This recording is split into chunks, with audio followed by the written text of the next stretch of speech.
Talk about the need for a win against a quality team like this in light of coming so close 2 other times at home. I think it's important, but as I've said a number of times, I think it was important that we just played better.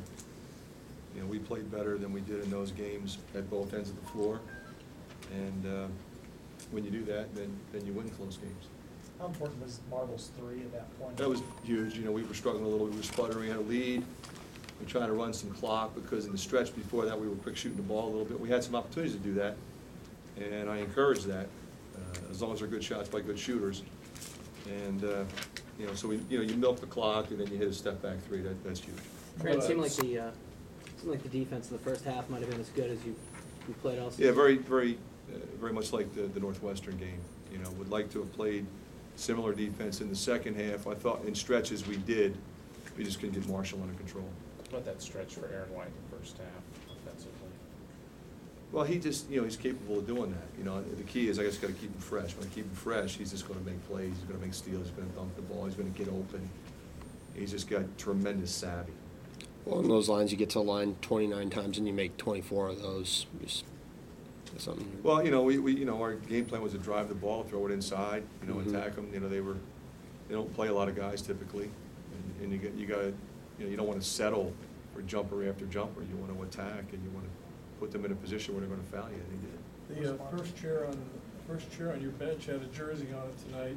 Talk about the role that might have played and inspiration there was an energy level in the building that I've never seen before. I've been in a lot of buildings in my playing and coaching career.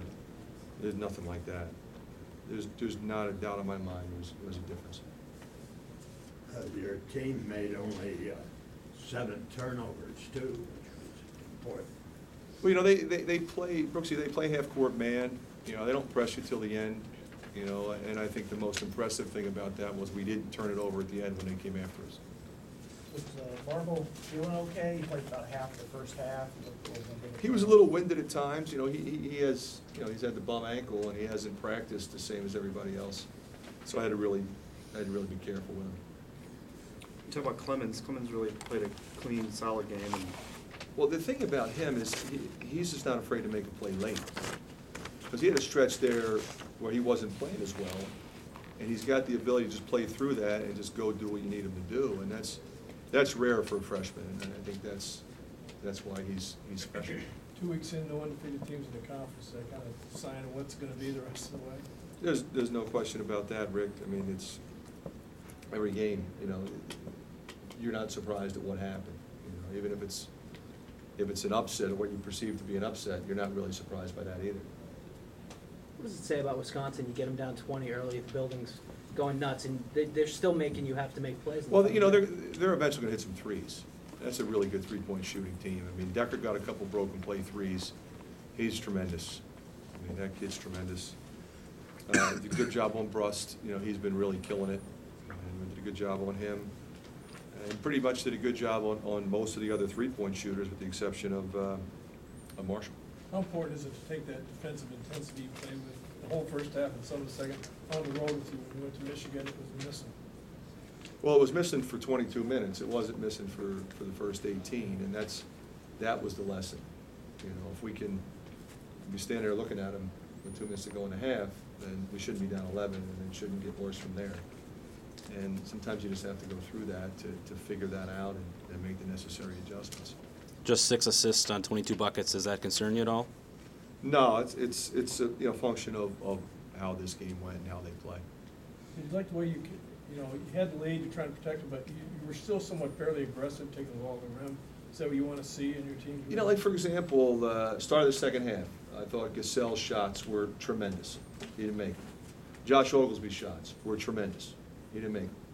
And I just was screaming at those 2 guys, keep shooting the ball, keep taking those same shots. I mean, I'm putting you in there to do that. And you knew some more along the line we were going to make them, but if they make those shots, which were really good shots, but normally they would make them. Now we're up 23, we're up 24. It's a different game. We didn't make them. They made shots. Give them credit. They're a really good team. And now we got to fight. You've only got 2 days to prepare for a pretty tough team on the road. You worry about any kind of emotional hangover from this? Or? I don't. I think one of the things that was impressive about our team is how we responded after an emotional loss and a short prep to go on the road and play a team that's probably one of the hardest teams to prepare for in college basketball, and that's Northwestern. Now, obviously, Ohio State is tremendously talented, a ranked team, and they have cleaned our clocks the last 2 times they played them. So we're going to have to play substantially better than we did in the second half tonight.